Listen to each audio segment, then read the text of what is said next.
It's 7 a.m. on a Saturday in Louisville, Kentucky, at one of the only 2 abortion clinics in the state. Rain or shine, a pregnant woman wanting an abortion who's already been through a mandatory 24-hour waiting period runs a gauntlet of protesters. Toma Lynn Smith is an escort. You got to just kind of put on your mental armor and be ready just for anything, because the people on the pro-life side, they will say anything to you. There's like this tug of war. I mean, it's like, you know, both sides think that they're right, and it just can become very, very hostile sometimes. Don't do it. Don't go through with it. And it's not right to go in here and pay abortion. Really, it's nobody's business why they're getting it done, and it's none of my business either. But if I can make things easier for them by just being there, making them crack a smile or laugh or anything like that, or just get their mind off the people who are yelling at them, I just feel like I just need to be there.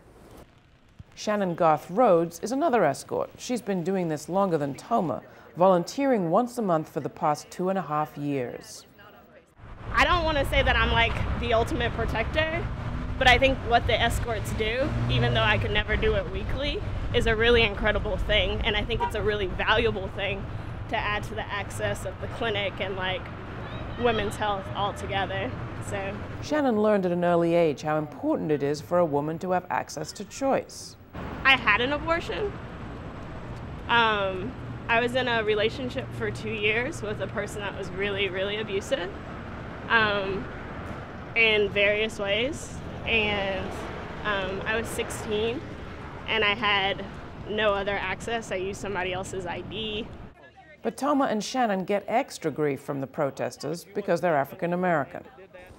They will say to you that you're killing off your race, and that what are you doing, or do you know what you're doing? This is just like slavery or genocide. And then they start rattling stuff off about how same thing for Hitler and stuff like that. Anti-choicers have long linked abortion to the birth control campaign of Margaret Sanger, the founder of Planned Parenthood. They call her a racist. I think it's one of those things that if you would like to believe that people aren't in control of their own decisions and that there's always something else making decisions for us, then Margaret Sanger is a perfect alibi, because here she is, she's this white woman who advocated for birth control, not abortions, which is different, but who advocated for birth control in poor and minority communities. If you don't know the history of it, then you just kind of think, well, she was actually advocating for control of a race, when in actuality, black women didn't have access to birth control at all. And so Margaret Sanger saw birth control as being a safer way for women to take control over their own decisions, their own birthing, their own parenting, their own right to not parent. Shannon and Toma make the point that the right isolates abortion from the broader context of reproductive justice and rights. It's in the interest of women and families to have safe and accessible birth control, safe and accessible abortion clinics, safe and accessible health clinics in general. Because if you look at everything that afflicts or impacts the black community as a conspiracy, ultimately what you're doing is you're saying black people aren't able or aren't making their own decisions, which I think is false completely. I call my body, my temple. I want to take care of it, and I decide what I want to do with it, and I want to be able to have all the choices available to me, and not available to me because of my race or because of my class status or whatever. What the right-wing conspiracy theorists miss in their drive to hold up African American babies as victims is African American women who've been anything but passive in this history. Their history has been erased. They've been invisible and inaudible in traditional historical accounts. We're correcting that now, and it is clear that women of color have struggled from the beginning to control their own bodies, whether that is by resisting negative stereotypes about their sexual nature, whether it's by resisting efforts at population control through involuntary sterilization, for example, by resisting high rates of sexual violence, and by struggling for tools such as birth control and access to safe and legal abortion. There have always been women heroes like these, and they're not done yet. Escorts at an abortion facility like Toma and Shannon, midwives, doctors, community volunteers, and men aren't to be left out of the equation either. Abortion providers like Dr. Willie Parker. Dr. Willie, as he likes to be called, has been providing abortions in Washington, D.C. for the past 6 years.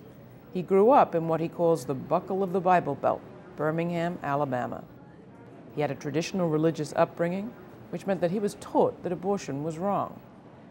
I never questioned whether or not a woman should have a right to have an abortion, but I felt conflicted about what it would mean to me to provide the service. And so over time I wrestled with that and really came to a place where,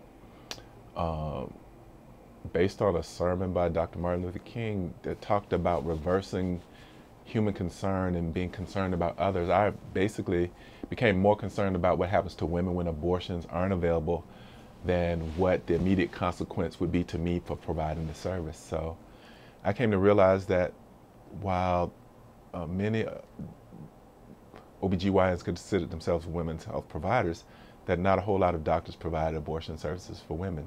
So when those women needed services, for me it became an issue of where do these women go and what do they do?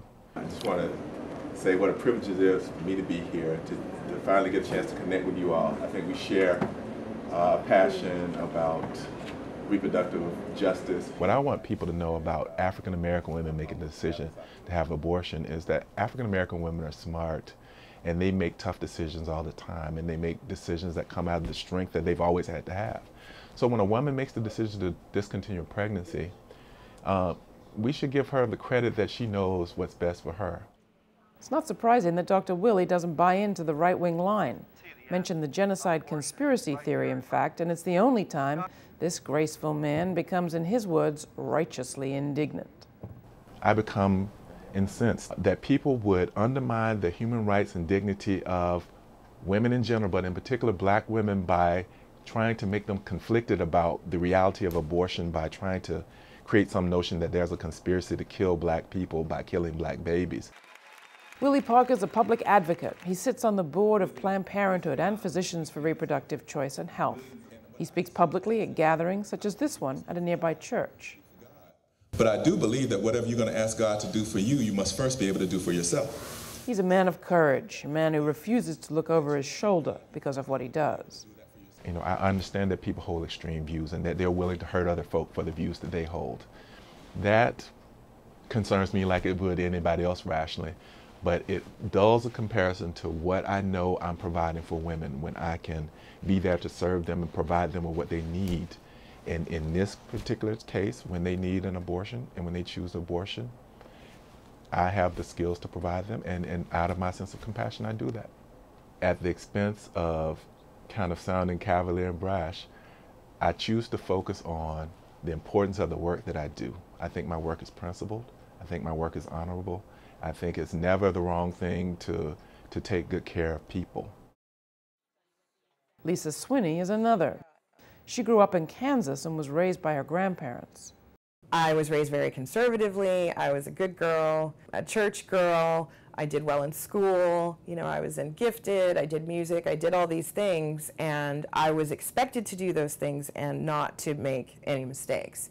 In terms of sex education, I had it, but primarily it was don't get pregnant. Just don't get pregnant. And so when I found myself pregnant at 17, I'd never even heard the word abortion. And my circumstances were such that having a child at that time was not going to be anything but detrimental in my life. Lisa went to an abortion clinic in Wichita. She felt strongly that having a baby at age 17 wasn't an option for her, so she was counseled about adoption and then abortion. I just wanted to not be pregnant anymore, and so there were a period of weeks where I was trying to raise the $275 without telling my parents, you know, without telling anybody really, but my best friend knew, and she talked to her mom, and her mom sent me to the clinic with her daughter and her credit card, and that's how I got my abortion at, I think it was 9 weeks. And to be perfectly honest, I've never regretted it a day in my life. I feel like it saved my life.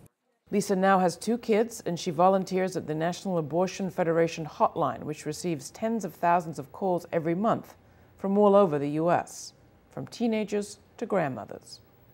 If a woman wants to find a place where she can get quality abortion care, then I can help her with that. If a woman is wanting to talk about adoption, we can talk about that. If a woman wants to find a place to get prenatal care, we can talk about that. I try to help her not be so afraid. I try to help her empower herself. If she decides to keep it, then, I try to be as supportive as I can. If she decides that she wants to have an abortion, I try to be as supportive as I can. I just know what that's like to be 17 and pregnant and not have any idea what you're going to do. And that's the thing. Everybody who calls is saying, these are my life circumstances. This is where I find myself. Can you help me fulfill the choice that I've made? As for that right-wing conspiracy theory, she says simply, their rhetoric doesn't have anything to do with women's lives. Lisa says that volunteering here is her way of giving back on behalf of her friend's mother who helped her at a young age. I never had a chance to pay her back because circumstances just didn't make that happen, and so I've always tried to do activism where particularly women who can't afford to pay for their abortions is concerned. So when I had the opportunity to work at the National Abortion Federation, I really wanted to do that. I felt like that was, kind of the ultimate way for me to give back, and so I feel like I do. Lisa Swinney, Toma Lynn Smith, Shannon Garth Rhodes, Willie Parker, they're part of a long line of people taking control of reproductive health going way back in African American history, past Fannie Lou Hamer, past Ida B. Wells. In the telling of the story, I really don't want the untold story to continue, and that's the story of how Black women have organized for over 400 years around these issues, that this is something that we took up seriously during slavery, it's something we took up seriously post-slavery. The Colored Women's Club movement of the 1920s and 30s, the role that they played in protecting doctors who were providing reproductive health services, particularly abortions at the time, is very important. The activism of Black women today around these issues is very important. So many stories are told without talking about what we've done for ourselves. Too often we're told as the victims. We're never told as powerful women in charge of our own destinies.